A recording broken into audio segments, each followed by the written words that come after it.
Hi అండి, అందరూ ఎలా ఉన్నారు? తిరుపతి అయితే వెళ్తున్నాము. అందుకే ఈరోజు అయితే లగేజ్ అయితే ప్యాక్ చేస్తున్నాను. 2 డేస్ అయితే తిరుపతిలో ఉంటాము. 2 డేస్కి సరిపోయిన బట్టలు అయితే ఈరోజు అయితే సర్దాలి. తిరుపతి ఎప్పుడు వెళ్ళినా ట్రెడిషనల్ బట్టలే ఎక్కువగా పట్టుకుంటాను. మా పిల్లలకి మాత్రం ఖచ్చితంగా లంగా జాకెట్లు వేస్తాను. నేను కూడా శారీసే పట్టుకుంటాను. పిల్లల బట్టలే ఎక్కువలా ఉన్నాయి. స్వెటర్స్ గట్టా పట్టుకోవాలి, చలికాలం కాబట్టి. ఒక 2 జతలు లంగా జాకెట్లు పెట్టేసరికి ఎంత స్పేస్ అయిపోయిందో. ఆ పిల్లల బట్టలకి ఈ బ్యాగ్ సరిపోయినట్టుంది.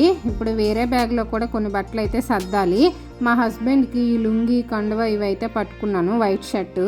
లాస్ట్ టైం తిరుపతి వెళ్ళేటప్పుడు ఇవి అయితే మర్చిపోయాను. అక్కడ దర్శనానికి వెళ్ళేటప్పుడు అయితే అడిగారు. మళ్ళీ వెనక్కి వచ్చి బయట లుంగి కొనుక్కొని మళ్ళీ దర్శనానికి అయితే వెళ్ళాము. ఈసారి అయితే అలా సెక్యూరిటీ వాళ్ళు ఏం అడగలేదు. చాలా మంది జీన్ ప్యాంట్లు, నార్మల్ ప్యాంట్లతోనే వెళ్ళిపోతున్నారు. ఒక్కొక్కరు ఒక్కొక్కలా ఉంటారనమాట సెక్యూరిటీ వాళ్ళు. కొంతమందిని పంపిస్తారు, కొంతమంది అయితే పంపించరు. 300 రూపీస్ టికెట్ కానీ ఏవైనా సేవలు బుక్ చేసుకున్నప్పుడు వాళ్ళు క్లియర్గా టీటీడీ వాళ్ళు అయితే మెన్షన్ చేస్తారు. ఖచ్చితంగా సాంప్రదాయ దుస్తుల్లో రావాలి, మగవాళ్ళు లుంగి కండువా అయితే వేసుకోవాలనేసి. అయితే ఈ 2 బ్యాగులకి అయితే వచ్చింది. ఫుడ్ అన్ని ప్యాక్ చేసుకొని ఇప్పుడైతే మాకు కాచిగూడలో ట్రైన్, అక్కడికైతే వెళ్తున్నాము. 1 అవర్ నుంచి క్యాబ్ బుక్ చేస్తే ఎవ్వరూ యాక్సెప్ట్ అయితే చేయలేదు. ఫైనల్లీ ఒక క్యాబ్ వాడు అయితే యాక్సెప్ట్ చేశాడు. 5:30కి ట్రైన్ అని చెప్తే ట్రైన్కి అయితే రీచ్ చేస్తానండి అని అయితే అన్నాడు. ఈవినింగ్ 4 అయింది. ట్రాఫిక్ కూడా చాలా ఎక్కువగానే ఉంది. సిగ్నల్స్ కూడా ఎక్కడ పడితే అక్కడే సిగ్నల్స్. అంబేద్కర్ విగ్రహం చూడండి ఎంత పెద్దదో, చాలా బాగుంది. చాలా మంది జనాలు కూడా ఉన్నారు ఇక్కడైతే. ఎంత పెద్ద విగ్రహము. దాని ఎదురుగే హుస్సేన్ సాగర్ వినాయకుడి నిమజ్జనం అప్పుడు చూడాలి. ఇదంతా ఫుల్ రష్ గా ఉంటది. ఇక్కడే అసెంబ్లీ చాలా పెద్దగా కట్టారు. నైట్ టైం లైటింగ్ వేసినప్పుడు చూస్తే సూపర్ గా ఉంటది. ఎన్టీఆర్ గార్డెన్స్, లుంబిని పార్క్ ఇవన్నీ చుట్టుపక్కలే కాబట్టి నైట్ టైం ఈ ఏరియా అంతా చాలా బాగుంటది అనమాట. అసెంబ్లీ మాత్రం చాలా పెద్దగా కట్టారండి, చాలా బాగుంది. తెలంగాణ అమరవీరుల స్తూపము రీసెంట్గా కట్టారు కదా, ఇది కూడా చాలా బాగుంది. ఫైనల్లీ 5:25 అయ్యేసరికి రైల్వే స్టేషన్కి అయితే మా క్యాబ్ డ్రైవర్ అయితే తీసుకొచ్చేసాడు. ఇక నా లగేజ్ తీసుకొని హడావిడిగా అయితే ఇప్పుడైతే లోపలికి అయితే వెళ్ళాలి.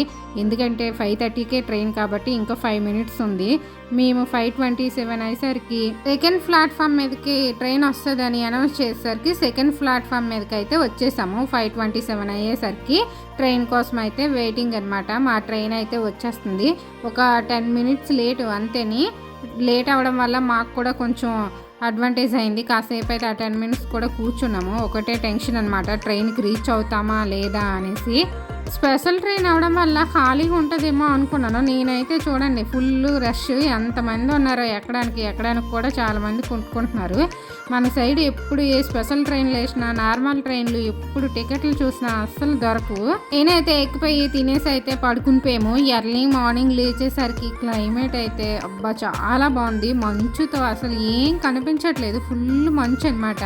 తిరుపతి వెళ్ళేటప్పుడు ఎక్కువగా కొండలు ఉంటాయి కాబట్టి తిరుపతి వెళ్ళేటప్పుడు జర్నీ అయితే చాలా బాగుంటుంది. మంచు ఎక్కువ పడ్డం, అప్పుడే సూర్యుడు రావడం, వ్యూ అయితే చాలా బాగుందన్నమాట. చూడండి కొండలు కూడా సరిగా కనిపించట్లేదు, అంత ఎక్కువ మంచు అయితే పడుతుంది. మా ట్రైన్ ఒక 3 అవర్స్ లేటు. ఇప్పుడైతే తిరుపతి అయితే రీచ్ అయిపోయామన్నమాట. స్పెషల్ ట్రైన్లు టైంకి అయితే అసలు ఎప్పుడు రీచ్ అవ్వము. ఒక 3-4 గంటలు లేటే, ఒక్కొక్కసారి ఇంకా లేట్ అయినా ఆశ్చర్యపోవక్కర్లేదు. ట్రైన్ అయితే దిగిపోయాము. లగేజ్ పట్టుకొని ఇప్పుడు బయటికి వెళ్ళి తిరుమల వెళ్ళడానికి ఏదో ఒక వెహికల్ అయితే ఎక్కాలి. ఇదేనండి తిరుపతి రైల్వే స్టేషన్. రీసెంట్ గానే కన్స్ట్రక్షన్ అయితే చేస్తున్నారు, చాలా పెద్దగా కడుతున్నారు అనమాట. చాలా బాగుంది. రైల్వే స్టేషన్ నుంచి బయటికి రాగానే బస్సులు, జీపులు, క్యాబులు చాలా ఉంటాయి అనమాట. మనం తిరుమల వెళ్ళడానికి మేము ఎప్పుడు తిరుమల వెళ్ళినా జీప్ మీద వెళ్తాము. బస్సు ఏంటో నాకు పడదు. బస్సు మీద వెళ్తే వామిటింగ్స్ అయితే అయిపోతాయి. ఇక్కడ నుంచి జీప్ మీద వెళ్ళడానికి కొంతమంది 120, కొంతమంది 130 అయితే తీసుకుంటున్నారు. పిల్లలకైతే 60 రూపీస్ తీసుకుంటున్నారు. బస్కి అయితే పెద్దవాళ్ళకైతే 90 రూపీస్, చిన్నపిల్లలకైతే 50. తిరుమల వెళ్ళాలంటే ఎంట్రన్స్ ఇలా చెకింగ్ పాయింట్ ఉంటుంది, సప్తగిరి చెకింగ్ పాయింట్. ఇక్కడైతే మన లగేజ్ అన్నీ చెక్ చేస్తారనమాట. బ్యాగులు గట్ట, ప్లాస్టిక్ అయితే ఏమి కొండపైకి అయితే అలౌ చేయరు. ప్లాస్టిక్ బాటిల్ అయితే తీసుకువెళ్ళొద్దు. ఇక్కడ నుంచి కొండపైకి అలాగ చెట్లు చూడడానికి అయితే చాలా బాగుంది. చూడండి కాలినడకన వెళ్తే ఆ పైనుంచి అలాగే 7 కొండలు దాటుకొని అయితే నడుచుకొని వెళ్ళాలి. నడుచుకొని వెళ్తే ఆ ఫీలే వేరేలా ఉంటుంది, చాలా బాగుంటుంది అనమాట. ఈ చెకింగ్ పాయింట్ నుంచి కొండపైకి వెళ్ళాలంటే ఒక 45 మినిట్స్ అయితే పడుతుంది. ఎర్లీ మార్నింగ్ అవడం, మంచు, అప్పుడే సూర్యుడు రావడం, ఈ జర్నీ అయితే చాలా బాగుంది. కొండపైన ఎల్లో కలర్, మంచి మంచి కలర్స్, ఫ్లవర్స్, చూడడానికైతే చాలా బాగుంది. మధ్య మధ్యలో కోతులు గట్ట కనిపిస్తాయి అన్నమాట. కొన్ని యానిమల్స్ కూడా కనిపిస్తాయి. ఈ కొండపైకి వెళ్తున్నప్పుడు ఈ జర్నీ అయితే చాలా బాగుంటుంది. ఫైనల్లీ అయితే కొండపైకి అయితే వచ్చేసాము. ఒక 45 మినిట్స్ అయితే పట్టింది. తిరుపతి నుంచి తిరుమల కూడా ఫ్రీ బస్సులు ఉంటాయి, కానీ చాలా తక్కువ ఉంటాయి అన్నమాట. ఎక్కువగా ఈ ఆర్టీసీ బస్సులు, జీపులు, వ్యాన్లు ఇవే ఎక్కువగా ఉంటాయి అన్నమాట. జీపోడు అయితే మా నలుగురికి అయితే ఒక 350 తీసుకున్నాడు. ఏఆర్పి కౌంటర్ దగ్గరికి అయితే ఇప్పుడైతే వచ్చాము. ఆన్లైన్లో రూమ్ బుక్ చేసుకున్నాం కాబట్టి ఇక్కడ లైన్లో నిల్చొని అంటే మనకి రూమ్ ఎక్కడొచ్చింది ఏంటనేది వీళ్ళైతే చెప్తారు. దీని ఎదురుగానే సిఆర్ఓ ఆఫీస్ ఉంటుంది. ఇక్కడ అజిత్ సేవ ఏవైనా మనం లక్కీ డ్రిప్ టికెట్స్ వేయాలన్నా ఇక్కడే వేయాలి. మనకు రూమ్ బుక్ అవ్వకపోయినా లైన్లో నిల్చుంటే ఈవినింగ్ అయ్యేసరికి ఇక్కడ రూమ్ ఖాళీ ఉంటే మనకి ఇస్తారు. ఒకసారి వచ్చాక ఇక్కడ లైన్లో నిల్చుంటే రూమ్ అయితే ఇచ్చారు, బుక్ అయిందనమాట. దాని ఎదురుగానే రైల్వే రిజర్వేషన్ కౌంటర్ అయితే ఉంటుంది. దాని ఎదురుగా టీ షాప్ అయితే ఉంటుంది. ఇక్కడైతే టీ అయితే చాలా బాగుంటుంది అనమాట. Green tea, lemon tea, normal tea అయితే 10 రూపీస్ అనమాట. టీ టేస్ట్ అయితే చాలా బాగుంటుంది. మేము ఎప్పుడు వచ్చినా ఇక్కడ కన్ఫర్మ్గా అయితే టీ అయితే తాగుతాము. గ్రామ్ బగీచాలో రూమ్ అయితే ఇచ్చారు. ఇప్పుడైతే నడుచుకుంటూ వెళ్తున్నాం అనమాట. వెళ్తుంటే ఇక్కడైతే ఈ ఫోటో పాయింట్ చూడండి ఎంత బాగుందో. వెంకటేశ్వర స్వామి బ్యాక్, గ్రీన్ కలర్ మొక్కలు అవన్నీ చాలా బాగుందన్నమాట. ఇక్కడైతే చాలా మంది అయితే ఫొటోస్ అయితే దిగుతున్నారు. చూడడానికి ఎంత బాగుందో.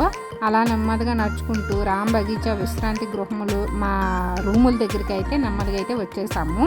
ఇక్కడైతే మన టికెట్లు అవన్నీ చెక్ చేస్తారనమాట. ఫస్ట్ చెక్ చేసి అప్పుడు మనకి రూమ్ అయితే ఇస్తారు. ఆధార్ కార్డు, మనకి దర్శనం టికెట్, జిరాక్స్ ఈ 2 చూపిస్తే ఇక్కడైతే సరిపోతుంది. మాకైతే సెకండ్ ఫ్లోర్లో అయితే రూమ్ అయితే వచ్చింది. మేము 100 రూపీస్ టికెట్ అయితే ఆన్లైన్లో 3 నెలల ముందే బుక్ చేసుకున్నాము. 100 రూపీస్ రూమ్లు అయితే ఇలా ఉంటాయి. 259 రూమ్ నెంబరు. బాత్రూమ్లు అయితే 2 సపరేట్గానే ఉంటాయి. 2 బెడ్లు, 2 చైర్లు, ఒక టేబుల్ అయితే ఇచ్చారు. చాలా బాగున్నాయి రూములు కూడా. వీడియో అయితే చాలా బాగుంటుంది. అందరూ చూడండి. Support me my channel. Bye bye.